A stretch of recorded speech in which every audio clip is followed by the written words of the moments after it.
Would I listen to Izzy Presley? Ooh, not if he was the last disc jockey on earth, honey. So you're bored, are you?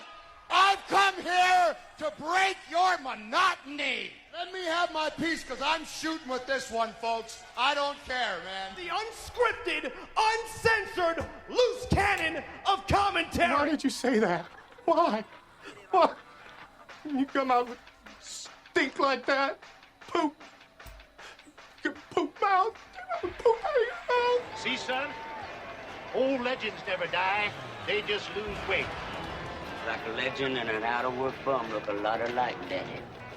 I've got a midget friend, an albino friend, and another friend who thinks Lord of the Rings is real. Together we call ourselves the Unfuckables. Quinton is in. Let the fun begin. Body touch. God, you're an asshole, man. Hello, Hollywood. Hello, world. And hello, my loyal minions. It is good to see you, and it's always good to be seen. My name is Izzy Presley, and this is another effing podcast. Short edition this evening. Did not do a show today, but I figured I am going to do something because there should be new content each and every single week. First of all, make sure you guys hit up all of the great sponsors. But this is ad-free tonight because it is a short, quick take. It is a short, controversial take that I'm going to give you. You guys know all the social media at Real Izzy Presley all the way across the board. Twitter, Instagram, and the Facebook. And of course, the show page is Another Effin' Podcast. Go on Facebook, like Another Effin' Podcast. And also like Real Izzy Presley. Like me all across the board. I'm on my quest for 1 million followers. Not even close yet, but god damn it, we are going to get there. But also, you know, you guys like what I do, please donate to the show. Real Izzy Presley on the Venmo, izzy.presley on the CashApp. And, of course, we all know the PayPal, which is izzypresley@yahoo.com, or go buy shirts and all that kind of stuff. So, what I am doing, I have been listening to the Kiss solo records again. Yes, we did that, We did that Kiss solo record show a couple months ago with Ron Keel and Dan Epstein and Hal Sparks and Rayan Belcher. First of all, we got to do this. Crank one for the drinking man. In other words, my good friend Stone Cold Steve Austin. So, I have been listening to the Kiss solo records again. And it is because Eddie Trunk is doing his compile your best Kiss record out of all the songs on the 4 solo records.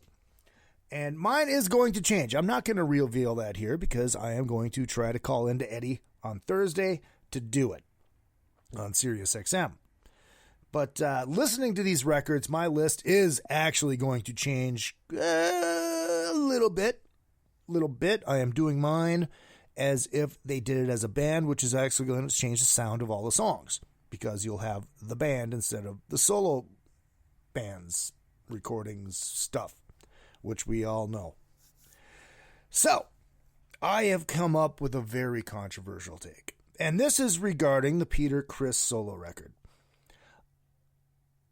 I hope you're ready for this, because tonight I have come to the conclusion that, well, actually, not necessarily just tonight. The first conclusion is that the Peter Criss solo record is the best.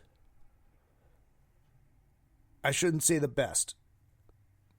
It is the most underrated of every album that came out with the Kiss emblem on it.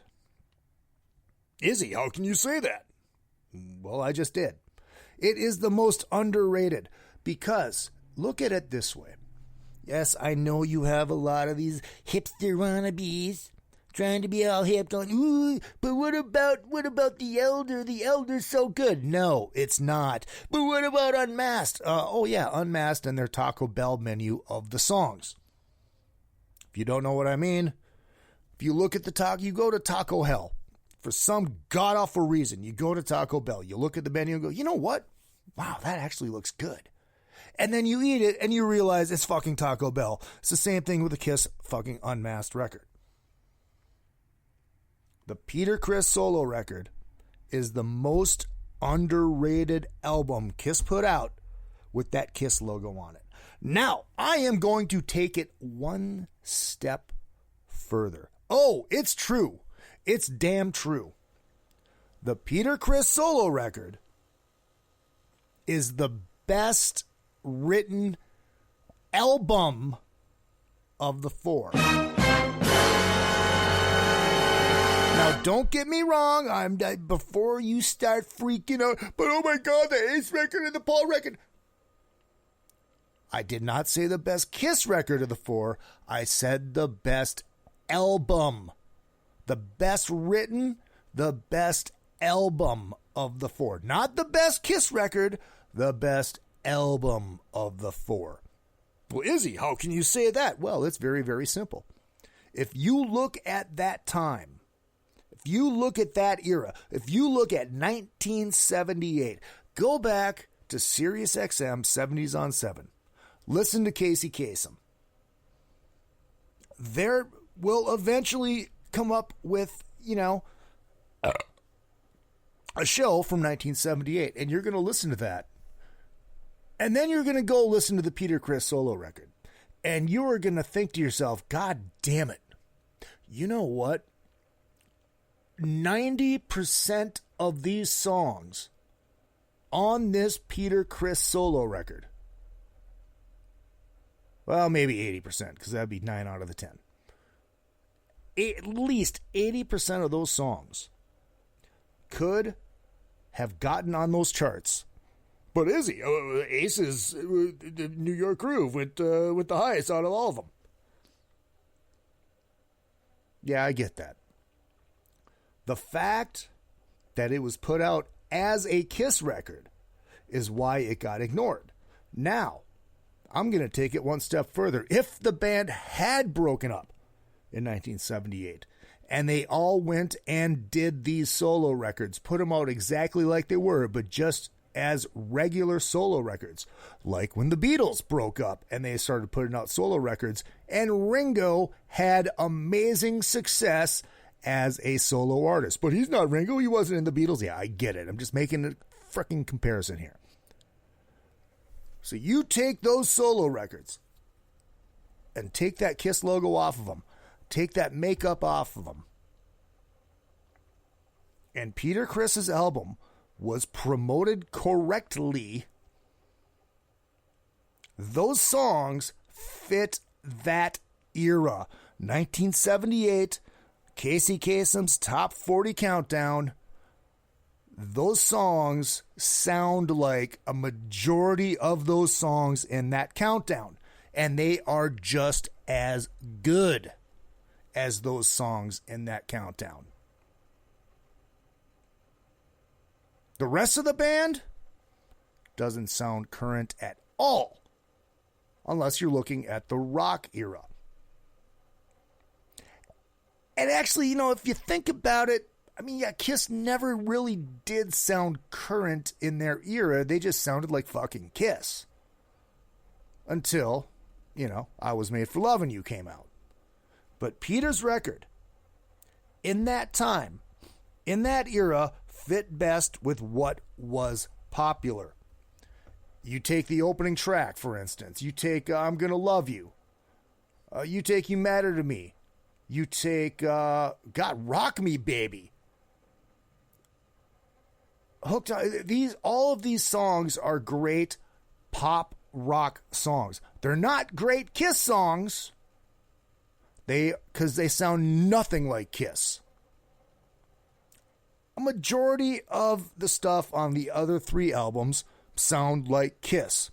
A little bit off the deep end at some points, but still has that Kiss vibe. Peter's voice and those songs and what he was influenced by and that era, Peter Criss's solo record is the best album of the four, the best written album of the four. But because it came out under that Kiss logo, under that Kiss vibe, it got shunned and ignored. Now, I know there's a lot of people laughing at me right now, calling me a fucking idiot. But if you go back, like I said, you go back and you find a Casey Kasem Top 40 from September of 1978, and you listen to it, and then you put on that Peter Criss solo record, you will understand what I am saying. Oh, it's true. It's damn true. And I'm here to tell you that if you disagree with me, you are wrong. See you next week. My name is Izzy Presley. Don't forget, what I lack in talent, I make up for in cock.